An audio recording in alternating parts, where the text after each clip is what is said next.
Eu quero convidar aqueles que puderem a abrir a Bíblia, desde já, contando com as vossas orações, na primeira carta que o apóstolo Paulo escreveu, no capítulo 15 da Epístola aos Coríntios, 1 Coríntios capítulo 15. Também nós saudamos a todos os que nos assistem. Nossas escolas bíblicas, já há alguns anos, elas são transmitidas ao vivo para todo o Brasil, para todo o mundo. Então, aqueles que nos assistem também, nossa saudação em nome de Jesus. 1 Coríntios capítulo 15, versículo 58. Um texto muito conhecido de todos nós, muito trabalhado em escolas bíblicas de obreiros. Esperamos, pela graça de Deus, trazermos nessa tarde uma palavra que venha a acrescentar, a agregar a tudo aquilo que já temos aprendido através desse texto bíblico. Diz o texto na primeira carta de Paulo aos Coríntios, capítulo 15, verso 58. Portanto, meus amados irmãos, sede firmes e constantes, sempre abundantes na obra do Senhor, sabendo que o vosso trabalho não é vão no Senhor. A ênfase que daremos no presente versículo tem a ver com a exortação de Paulo, sempre abundantes. Será a ênfase da nossa ministração, sempre abundantes. Eu anotei aqui um tema para em torno dele me basear, com ênfase nesta exortação paulina, que é produzindo abundantemente na seara do Senhor em todo o tempo. Produzindo abundantemente na seara do Senhor em todo o tempo. Por isso, sempre abundantes. O sempre tem a ver com tempo. E o abundante, ou abundantes, com a forma ou a maneira de servir. A título de informação para os irmãos, o Novo Testamento grego não traz aqui duas palavras distintas. A tradução nossa, na língua portuguesa, ficou sempre abundantes. Porém, no grego é uma só palavra, um único verbo. O verbo perisseuntes. E para que esse verbo no grego fosse bem compreendido, ele foi traduzido por sempre abundantes. Esse verbo, como aparece aqui no versículo 58, no texto do Novo Testamento grego, ele está no tempo presente. Por isso a necessidade do sempre abundante, porque o presente grego é diferente do presente da língua portuguesa. O presente na língua grega implica em ação contínua. Todas as vezes que um verbo grego aparece no tempo presente, aquela ação significa que deve ser algo praticado continuamente. É o presente no tempo, é o tempo presente na língua grega. Por isso que se fosse traduzido apenas por sede firmes e constantes e abundantes, deixaríamos de nos apropriarmos da riqueza da língua grega, desse tempo presente do verbo que nos diz, sim, sejam abundantes, mas sejam abundantes o tempo todo, em todo o tempo. Há outras possíveis traduções para sempre abundantes, poderia ser, sejam sempre excedentes naquilo que vocês realizam para o Senhor, naquilo que vocês fazem na seara do Senhor. Outra tradução possível poderia ser, sejam sempre transbordantes naquilo que vocês realizam, naquilo que vocês fazem na seara do Senhor. Ainda uma terceira possibilidade de tradução seria sejam sempre extraordinários naquilo que vocês realizam e que fazem na seara do Senhor. Então, é uma exortação do apóstolo Paulo, que nos fala de como devemos trabalhar, de algumas características do nosso trabalho na seara do Senhor, com essa ênfase de ser algo que deve ser realizado de forma sempre transbordante, abundante, excedente, extraordinária, e durante todo o tempo todo. E eu aqui fazia algumas anotações, e nós bem sabemos que os que possuem menos tempo de trabalho na seara, os que já estão há mais tempo e os que estão bem mais adiante em termos de serviços prestados na seara, que há muitas oscilações de tempo em termos de fatores circunstanciais no desenvolvimento, no andamento do trabalho do Senhor. No fator tempo, em termos não de tempo medido, tempo cronológico, mas tempo circunstância, tempo que tem a ver com um momento favorável ou desfavorável. Tempo em termos de qualidade, de estação própria. E nós sabemos que durante toda a nossa trajetória existem no ministério momentos bons e momentos ruins. Tempo bom e tempo ruim. Às vezes as águas estão mais tranquilas, mais calmas, e às vezes no ministério as águas estão bem agitadas. O que Paulo está querendo dizer aqui, entre outras coisas, é que esse objetivo nosso, essa meta de produzir, de trabalhar e de produzir em abundância, independe das circunstâncias e dos tempos em que a gente vive. Se durante um momento ou momentos bons no ministério devemos produzir abundantemente, em momentos ruins também. Tempo ruim não é desculpa para trabalhar menos para Jesus. Momentos difíceis no ministério, dos mais diversos, alguns nós vamos pontuar aqui, não devem diminuir o nosso ímpeto, a nossa motivação, o nosso desejo de trabalhar para Jesus e de produzir numa medida para além da esperada. Por isso, transbordante, abundante. O abundante é aquilo que está para além do que se espera naquilo que realizamos. Seja qual for a nossa atividade na obra de Deus. Paulo diz, olha, trabalhem e produzam abundantemente o tempo todo. O tempo todo. Em tempos mais favoráveis e em tempos difíceis, o tempo todo não esmoreça as vossas mãos. Trabalhe.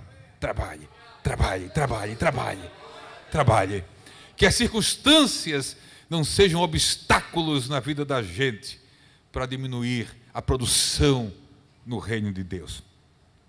Então, partindo dessas realidades, é importante entender, partindo do exemplo do apóstolo Paulo, um grande exemplo, ele não apenas escreve, lembrando-nos ou exortando a todos nós para que trabalhemos e produzamos abundantemente em todo o tempo, mas ele escreve com propriedade e ele escreve com autoridade, porque ele foi alguém onde as adversidades da vida não lhe impediram, as adversidades não lhe impediram de produzir, de trabalhar abundantemente, transbordantemente e extraordinariamente.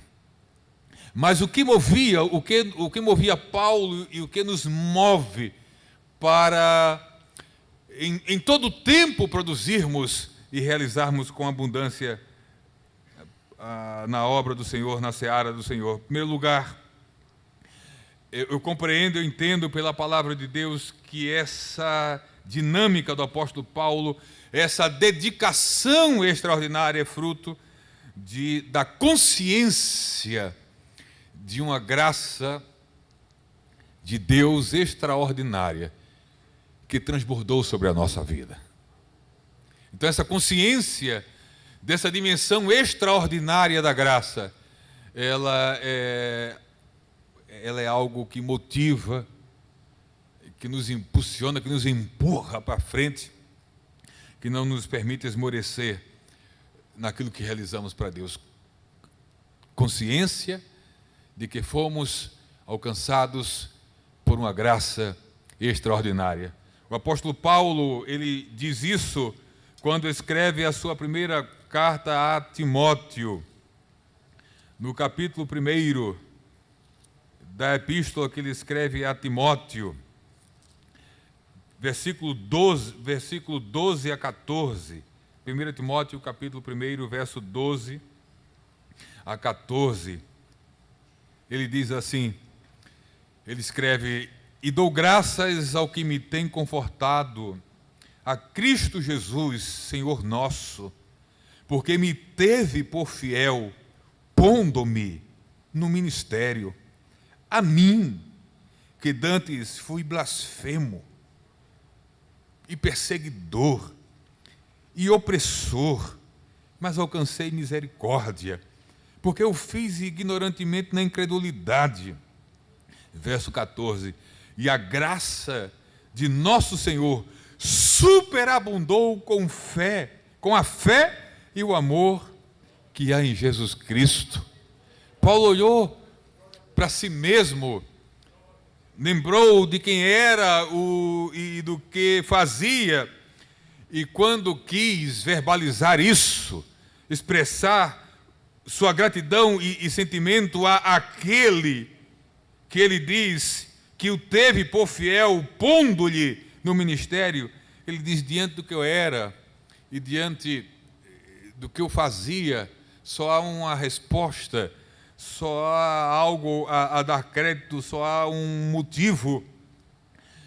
A graça de Jesus super abundou na minha vida. Nós falávamos em nossa introdução que Paulo usa o abundar em 1 Coríntios 15:58 como uma medida que transborda, uma medida extraordinária.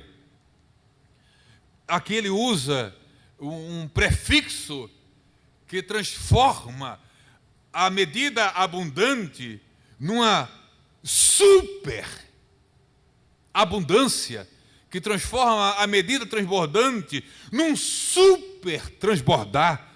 Ele não diz abundou graça, ele diz super.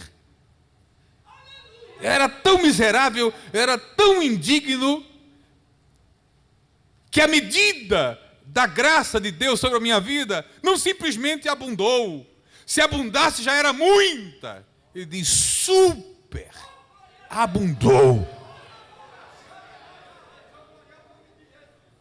Que cada um de nós nessa tarde se lembre quem era e o que fazia, e se alegre na medida da graça de Deus derramada sobre a nossa vida. Eu não sei como você vai adjetivar essa medida nessa tarde. Se foi apenas uma medida da graça, se foi graça abundante, ou se foi graça.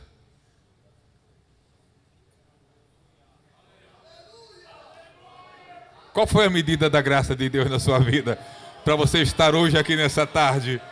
Numa reunião de obreiros, numa escola bíblica de obreiros, sendo tratado, trabalhado por Jesus, para continuar servindo a Ele, servindo-lhe, e servindo mais, e servindo melhor.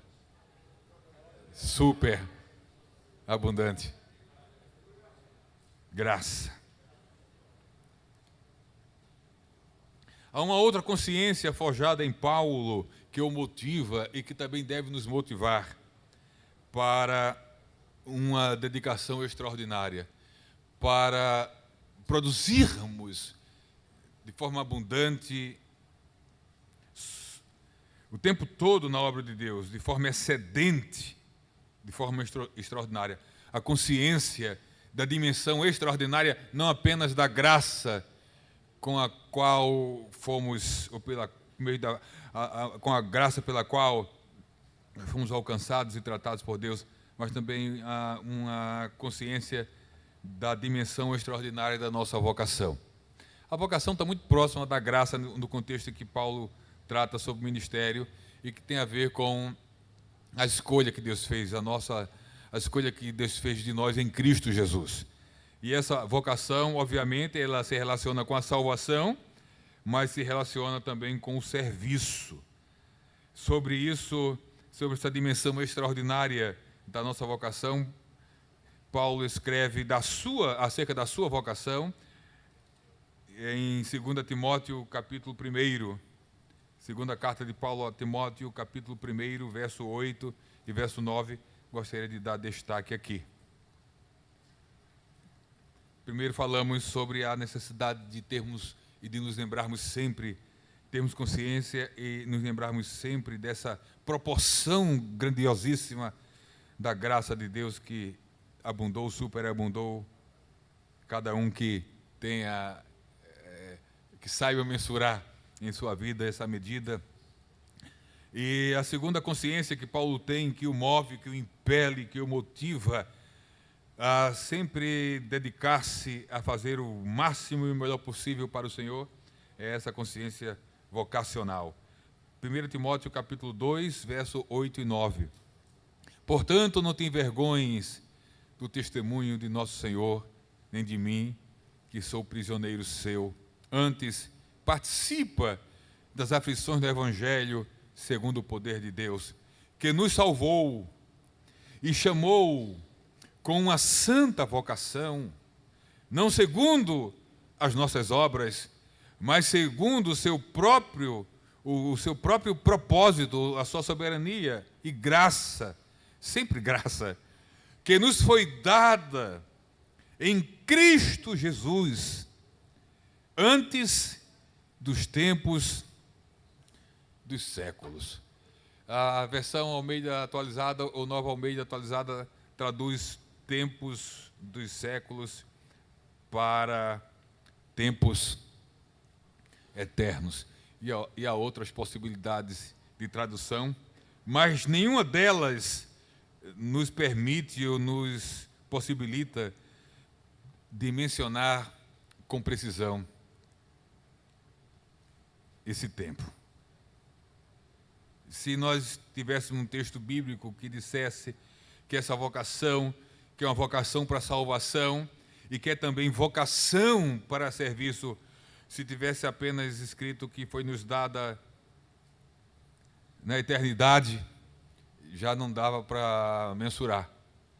Então, há algo aqui de extraordinário no texto, que é o uso da expressão antes dos tempos dos séculos ou antes dos tempos eternos. Só pensa um pouquinho, o que é que vem antes dos tempos eternos?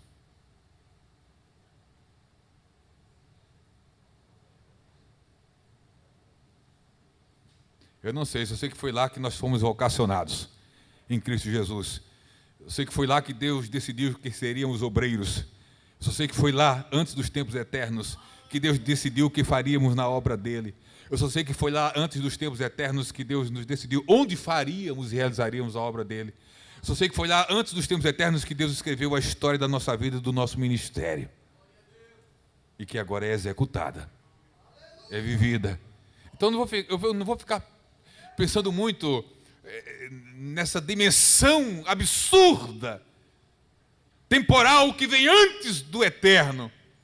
Eu só vou focar no que eu estou fazendo aqui agora, que é resultado do que aconteceu lá. Eu não alcanço o que aconteceu lá, mas eu desfruto agora, aqui e agora, do que aconteceu lá.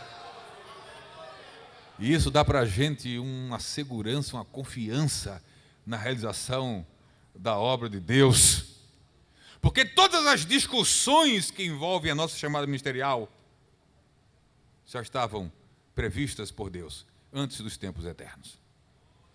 Todos os sims e nãos que recebemos na obra de Deus, toda aprovação e reprovação já estava prevista e prescrita lá antes dos tempos eternos, onde Deus nos escolheu.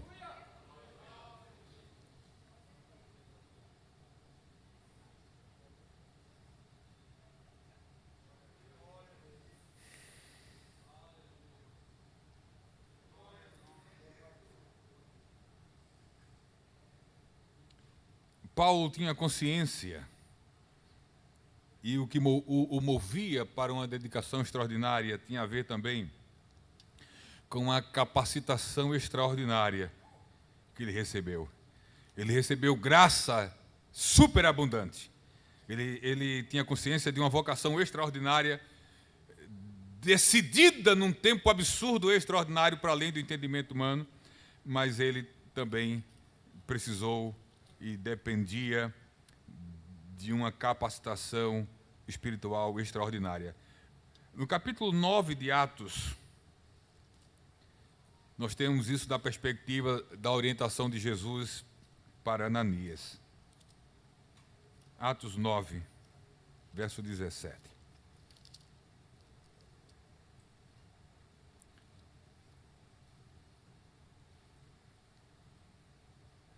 Atos 9, 17 diz: E Ananias foi e entrou na casa, e impondo-lhe as mãos, disse: Irmão Saulo, o Senhor Jesus, que te apareceu no caminho por onde vinhas, me enviou para que tornes a ver e sejas cheio do Espírito Santo. A expressão cheio do Espírito Santo em Atos é sinônimo de batismo no Espírito Santo. Sempre irmãos se perguntam, cheio do Espírito Santo é a mesma coisa que ser batizado no Espírito Santo? Sim, o ser cheio do Espírito Santo é decorrência. Essa plenitude do Espírito é decorrência do batismo no Espírito Santo. Quando Lucas usa cheio do Espírito Santo, ele está falando da consequência ou da decorrência do batismo no Espírito Santo. O ser cheio do Espírito está associado ao ser batizado no Espírito Santo. Nós percebemos em Atos que desde os diáconos em Atos 6, e antes dos diáconos, os próprios apóstolos, e Paulo e outros que vieram após para servir, todos eles, na vida deles foi necessário a capacitação do Espírito, o batismo no Espírito Santo, para realizar de forma plena, extraordinária e superabundante, ou abundante, a obra de Deus. De vez em quando, aqui e ali, no nosso próprio meio pentecostal, tem alguém discutindo se para ser obreiro precisa ser batizado no Espírito Santo. Desde Atos. Desde Atos. Desde Atos. A realização plena da obra de Deus, em toda a dimensão de poder que pode ser realizada por nós, só poderá ser assim realizada por aqueles que são batizados no Espírito Santo. Não é que os que não são, não podem fazer alguma coisa, mas nunca poderão fazer na dimensão, ou numa dimensão, que experienciaram aqueles que foram batizados no Espírito Santo. Porque se não fosse assim, Jesus não mandaria os apóstolos ficarem em Jerusalém até que do alto fossem revestidos de poder. Se não fosse assim, Ananias, orientado pelo Senhor, não diria para Paulo: Paulo, eu vim aqui para que você volte a ver e seja cheio do Espírito Santo.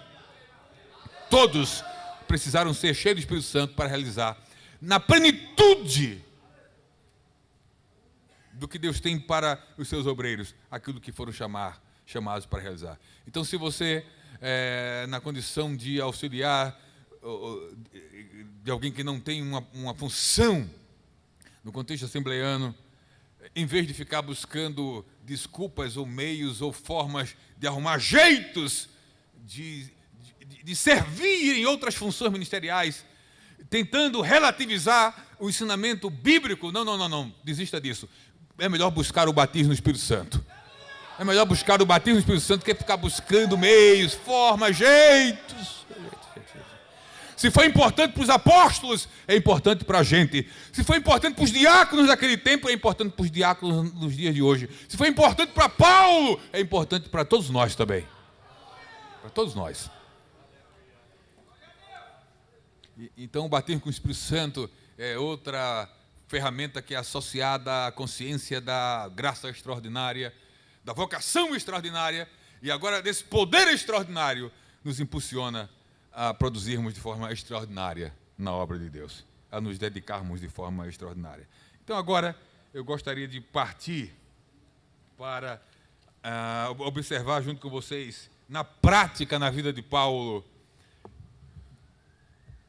o que tudo isso promoveu na maneira com que ele serviu ao Senhor.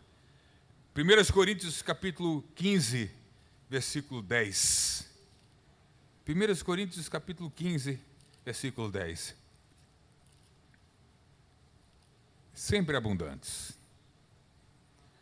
1 Coríntios capítulo 15, versículo 10. Paulo escreve e diz: mas pela graça de Deus sou o que sou. E a sua graça para comigo não foi vã. É possível tornar a graça vã.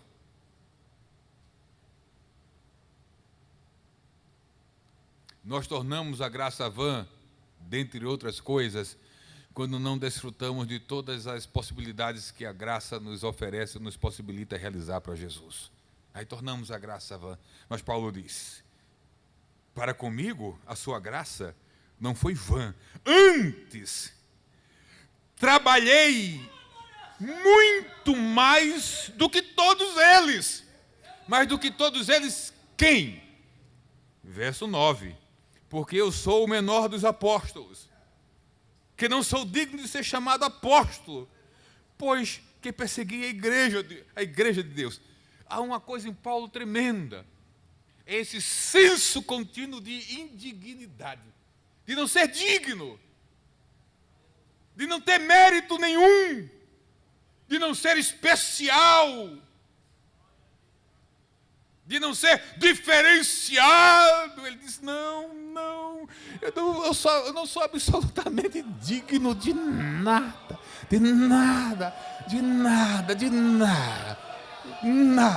absolutamente indigno.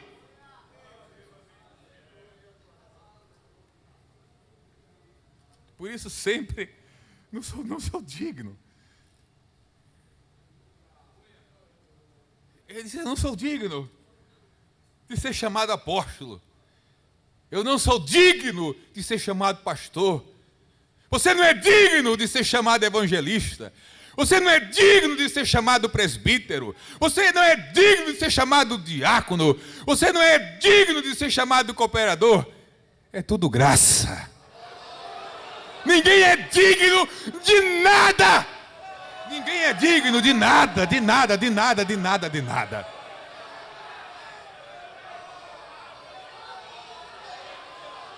Recamaria Shaha.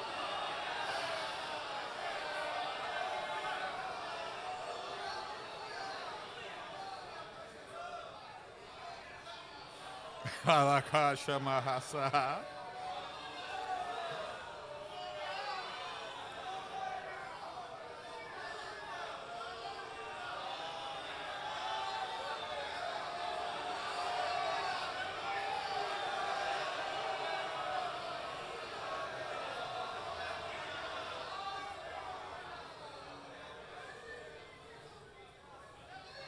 Aí do verso 9 para o verso 10, ele começa com mais.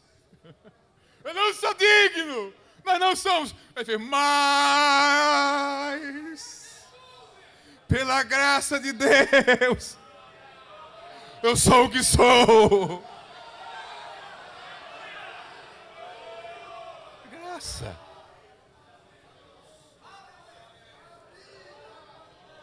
Você tira a graça e sai e perde tudo.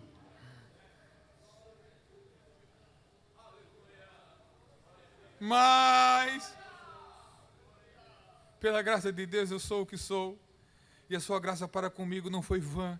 Antes trabalhei muito mais do que todos.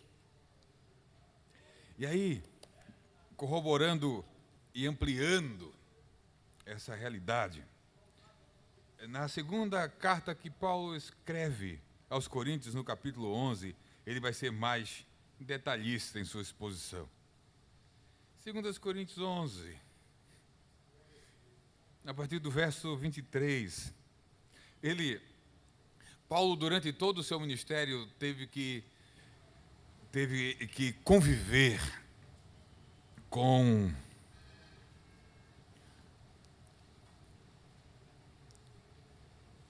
alguns ataques. Paulo sofreu vários ataques ataques relacionados a colocar em dúvida a sua autoridade apostólica. Ele conviveu o tempo todo, alguém questionando o apostolado dele. Aqui e ali tinha alguém questionando, por diversos motivos, o apostolado dele. Comparando-o com os 12. E aí o verso 23, eu não tenho condição de ampliar aqui o contexto, mas buscando maior objetividade, o verso 23 começa assim: são ministros de Cristo, falo como fora de mim, eu ainda mais, em trabalhos, Paulo diz, muito mais. A resposta que Paulo dava para quem duvidava da sua vocação apostólica se chamava trabalho.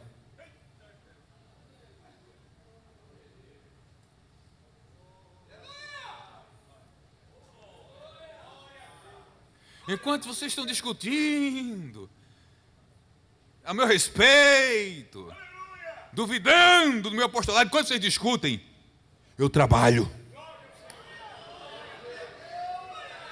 Fica aí discutindo, fica aí analisando, fica aí pensando, fica aí pesando, fica aí me vendendo. Enquanto vocês me vendem, eu trabalho, e trabalho, e trabalho, e trabalho, e trabalho, e trabalho, e trabalho, e trabalho.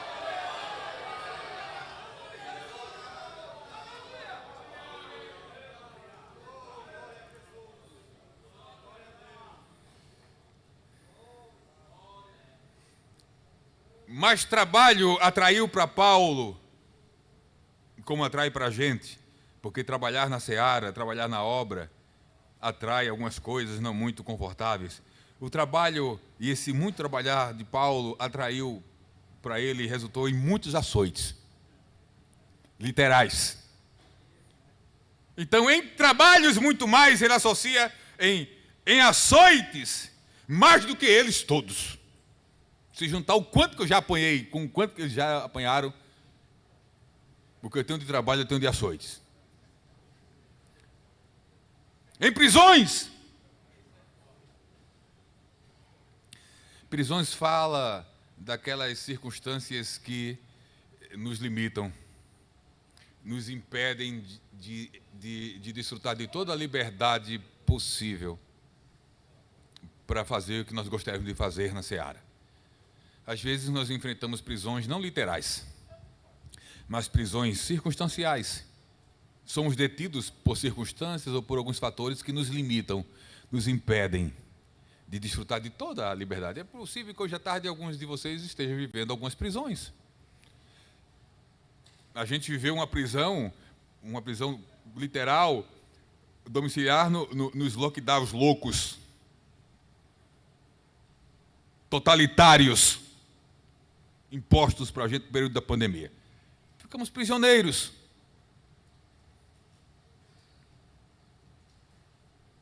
Mas Paulo nos ensina que prisões nos limitam, mas não nos impedem de trabalhar.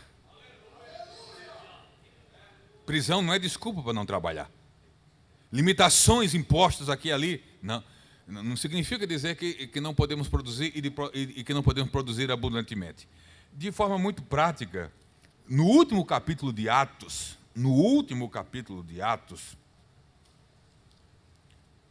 no capítulo 28, nos 2 últimos versículos, nós encontramos Paulo numa prisão domiciliar em Roma.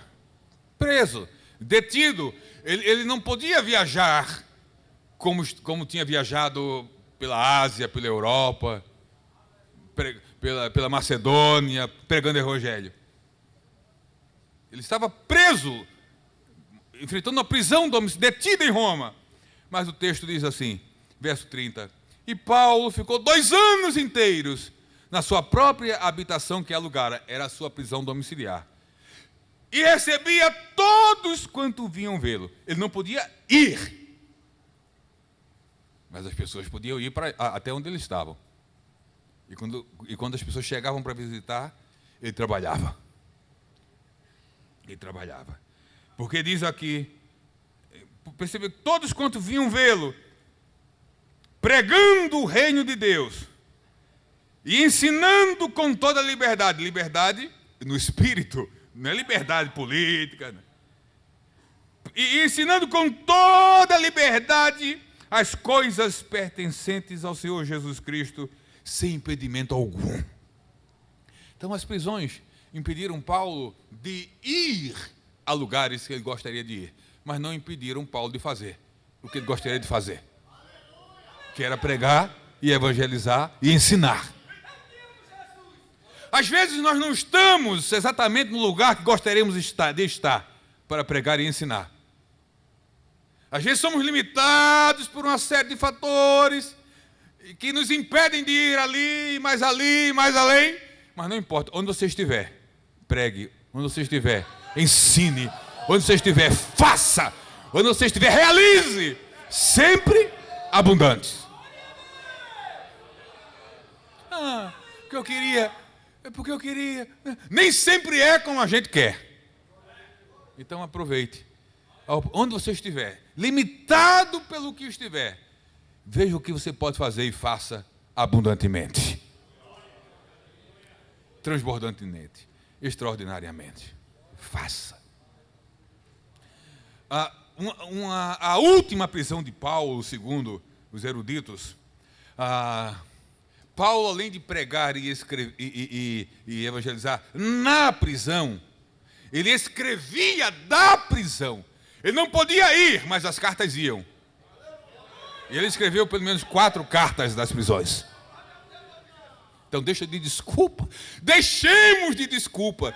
Tem trabalho a ser feito em prisões. Pastor, eu me sinto preso. Escreva. Eu me sinto preso. Evangelize quem você puder na prisão. Eu me sinto preso. Pregue para quem você puder pregar na prisão. Eu me sinto preso. Tem alguma coisa que você pode fazer na prisão. Então deixe de se lamentar e de se queixar na prisão e trabalhe na prisão. Até a porta abrir. Jesus mandar um terremoto, ou o imperador decretar inocência, e você ser livre de novo até a próxima prisão. Porque Paulo chegou na eternidade de prisão em prisão. E nunca parou de trabalhar por causa das prisões. Prisões não são desculpas para a gente fazer menos para Jesus. Faça o que puder. Você não pode fazer tudo, faça o que puder. Mas não fique se lamentando. Como é que eu vim parar aqui? Como é que fui deixado aqui? Não.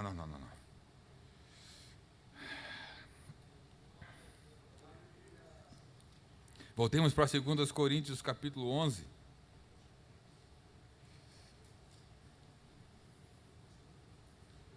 Versículo 23.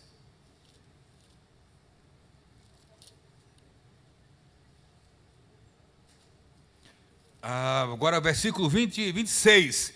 Aí Paulo vai falando da sua grande dedicação na obra, das suas muitas realizações e com elas das muitas adversidades. Verso 26, Paulo fala: em viagens, muitas vezes, percebam, sempre abundante, sempre transbordante. Em perigos de salteadores, em perigos dos da minha nação, em perigos dos gentios, em perigos na cidade, em perigos no deserto, em perigos no mar. E tem aqui um perigo perigosíssimo. Em perigo entre os falsos irmãos.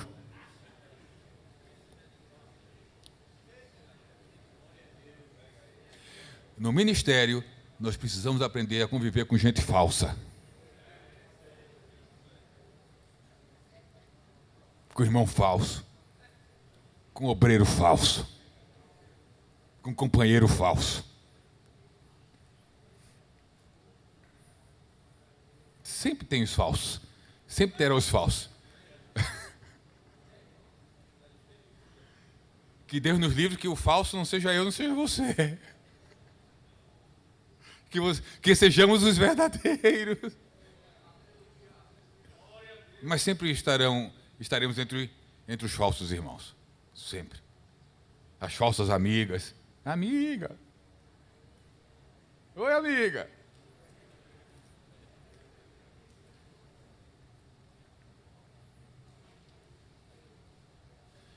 Mas também os falsos companheiros não foram impedimento para Paulo produzir o que produzia.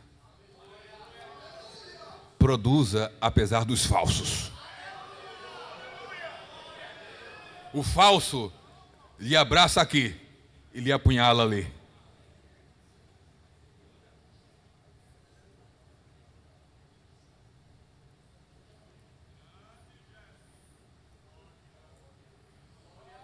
A gente não precisa viver assombrado com os falsos. Deixa os falsos com Jesus. Entrega os falsos na mão de Jesus. E trabalhe.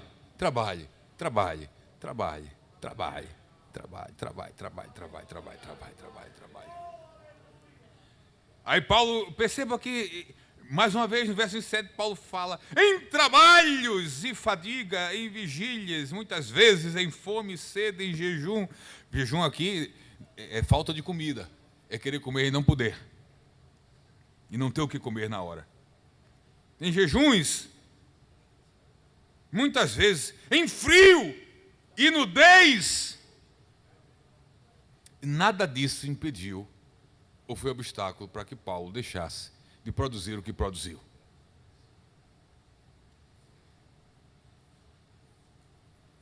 A gente passa na vida ministerial às vezes momentos de aperto e de escassez. Mas esses momentos de apertos e de escassez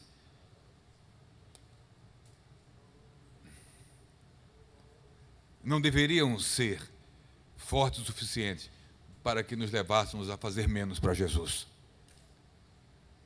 O que Paulo quis dizer foi exatamente isso. Olha, eu por muitas vezes tive fome e sede, mas não parei de trabalhar. Às vezes até a veste gastava tanto que eu passei dificuldade. Ele fala, em frio e nudez, às vezes eu precisei de uma capa para suportar os invernos europeus e não tinha. Uma roupa decente não encontrava, mas trabalhei.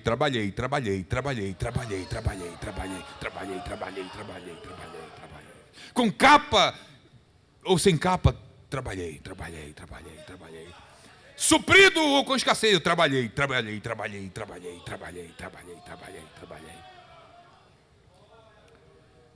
Com sapato furado,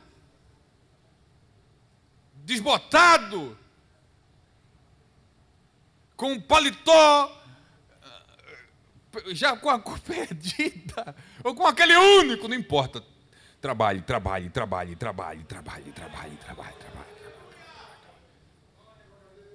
Um carro novo ou carro velho, trabalhe. Sem carro, trabalhe. Porque essas coisas não devem ser impedimentos para não trabalharmos.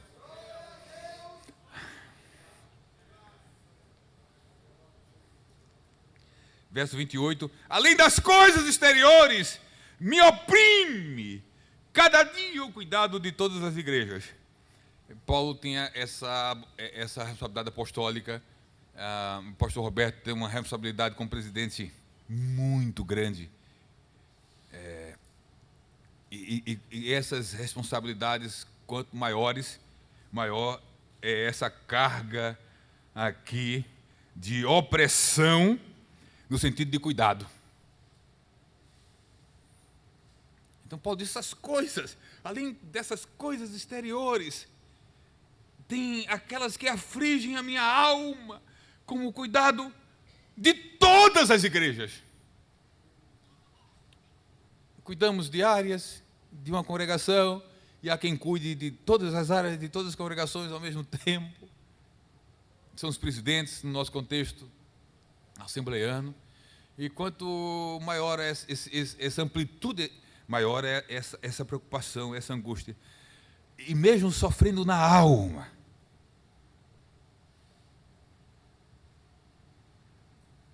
Me oprime cada dia o cuidado de todas as igrejas. Se fôssemos debulhar o sentido do me oprime,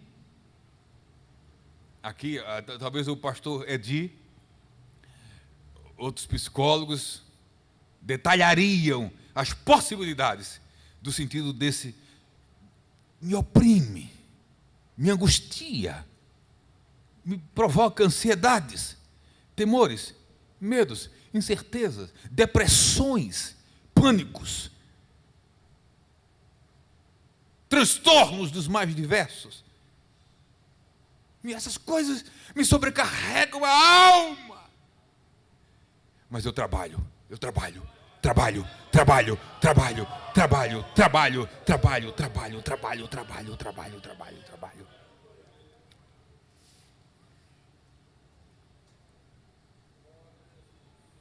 Filipenses capítulo 4, verso 11. Sempre abundantes. Sempre. Filipenses capítulo 4.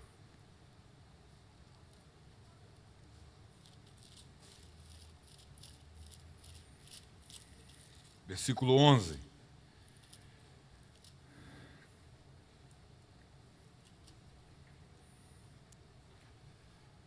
Não digo isto como por necessidade, porque já aprendi a contentar-me com o que tenho. Não se trata de conformismo, se trata de bom senso. O que eu tenho é o suficiente para me manter apto e capaz de fazer o que eu faço para Jesus, de forma digna. Aprendi a contentar-me com o que tenho. Não me importa que outros tenham mais, ou tenham melhor. O problema da gente é que muitas vezes a gente fica olhando para aquilo que o outro tem.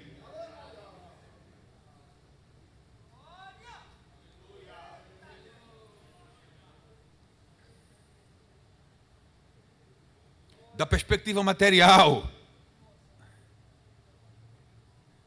do que a outra tem. Se temos a consciência de que trabalhamos com dignidade, de que nos esforçamos o máximo para termos as coisas de forma honesta, dá graças a Deus e se contenta. E se vier mais, glória a Deus.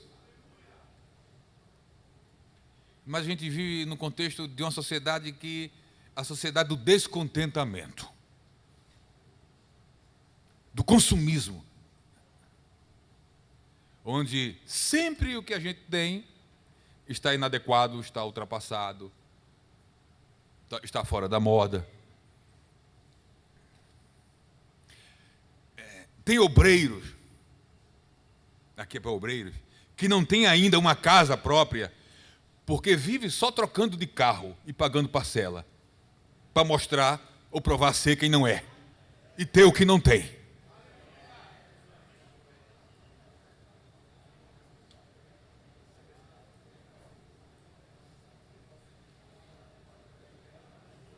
Ele tem 2 Bíblias, a dele e o carnê, que agora é online, né? Você recebe em PDF. Porque não se contenta.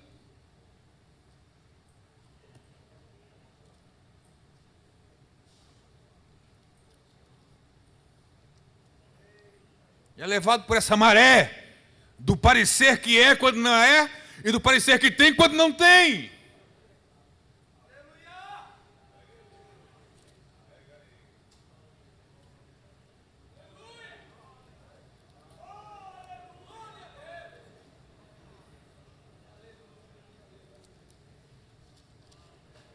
As irmãs podem dar um amém?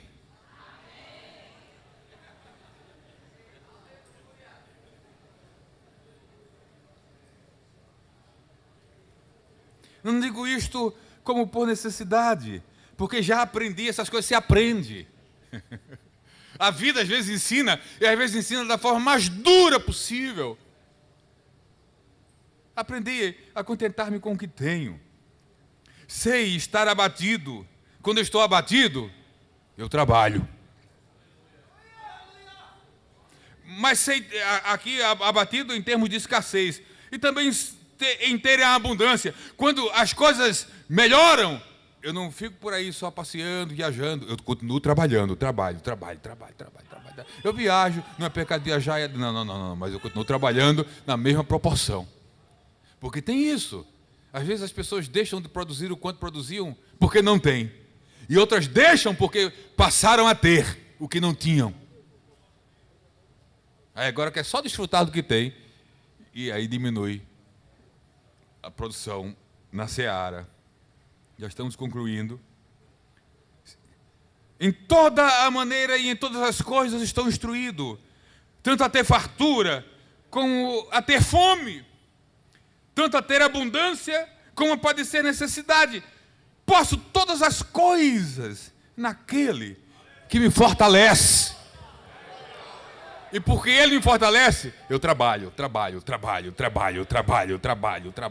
tenho trabalho, eu não tenho trabalho. Eu tenho trabalho, eu não tenho trabalho. Eu trabalho. Porque tem alguém que me fortalece. E há consciências forjadas e formadas em mim, que me impulsionam a ser sempre abundante na obra do Senhor.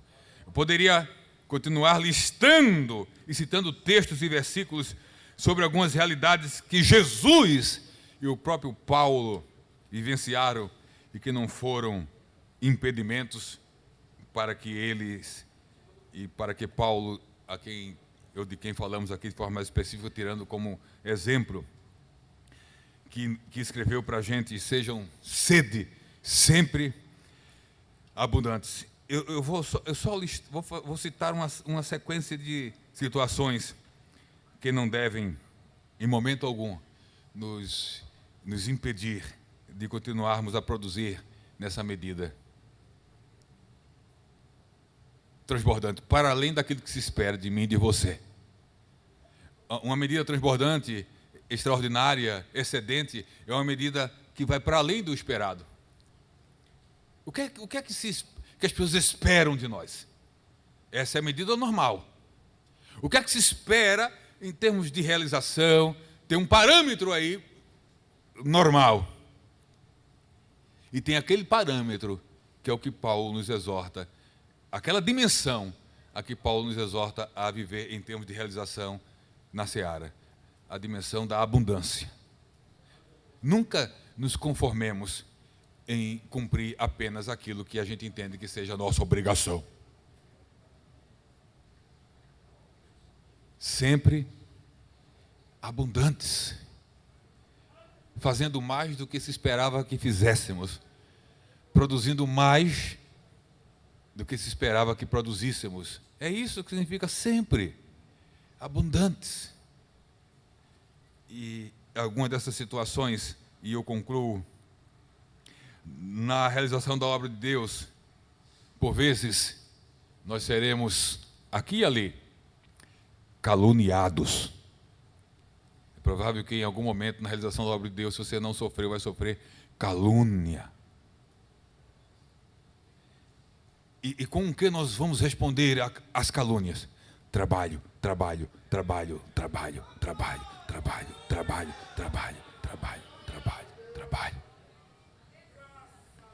Difamação, prima irmã da calúnia. Enquanto nos difamam, o que é que a gente faz? Trabalho.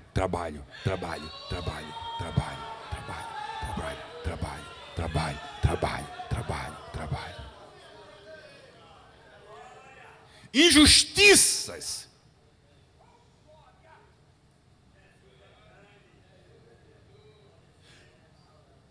Como responder às injustiças que sofremos e sofreremos na obra de Deus? Trabalho.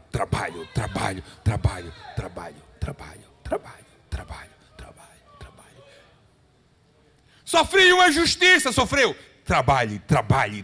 Responda às injustiças com trabalho.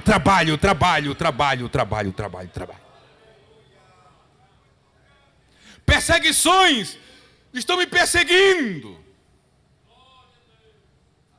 No trabalho, na igreja, na congregação. Se sente perseguido? Trabalhe.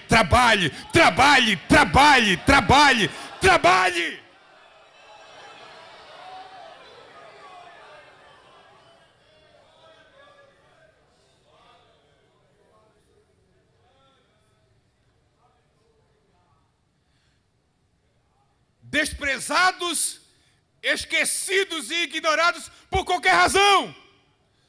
Trabalhe.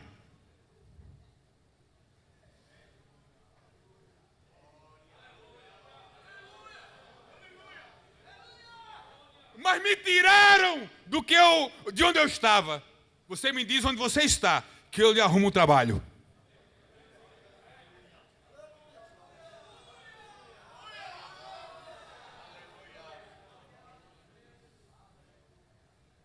Porque tem várias causas de sermos tirados. E às vezes as causas são provocadas por nós mesmos. E aí não temos que reclamar de ninguém. Mas há casos que nós fazemos uma leitura que fomos injustiçados e ficamos, eu vou usar um termo, e ficamos com mimimi. Obreiro com mimimi é coisa muito feia.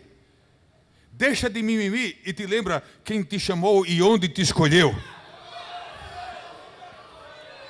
Então, todas as vezes que você se sentir ignorado, esquecido, injustiçado, responda com trabalho, trabalho, trabalho, trabalho. Eu vou trabalhar aqui até se lembrarem de mim. E se não se lembrarem, eu vou continuar trabalhando. Trabalho, trabalho, trabalho, trabalho, trabalho, trabalho. Porque só tem um na Bíblia. Só tem um que a Bíblia nos revela que não esquece do que fazemos. Deus. Porque a gente é falho, nós somos homens. Nós esquecemos. Somos injustos quando não gostaríamos ou pensamos que estamos sendo. É a humanidade. Muita humanidade. Eu me sinto descartado. Você se sente descartado? Trabalha, trabalha, trabalha, trabalha, trabalha.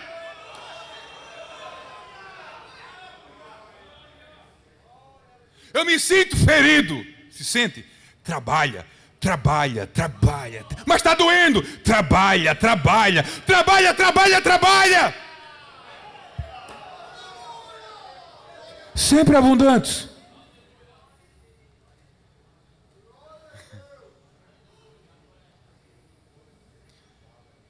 Eu me sinto abandonado.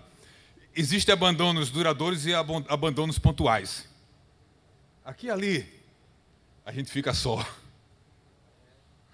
Quando a gente pensa que alguém estaria do nosso lado, a gente percebe que estamos sozinhos. Na última prisão, Paulo diz, olha, todos me... Mas teve um que ficou. E sabe quem ficou comigo? Aquele para quem eu trabalho, para quem eu trabalho, para quem eu trabalho, para quem eu trabalho, para quem eu trabalho. Sempre abundante, sempre abundante, sempre abundante, sempre abundante, sempre abundantes na obra do Senhor, sabendo que o nosso trabalho não é vão no Senhor. Se, porém, não agrada a vocês servir ao Senhor, escolham hoje a quem irão servir. Mas eu e a minha casa serviremos ao Senhor. Josué 24:15. Nossa oração é ver você e toda a família na EBD. Seja você também um aluno da EBD. Todos os domingos, às 9:30 da manhã.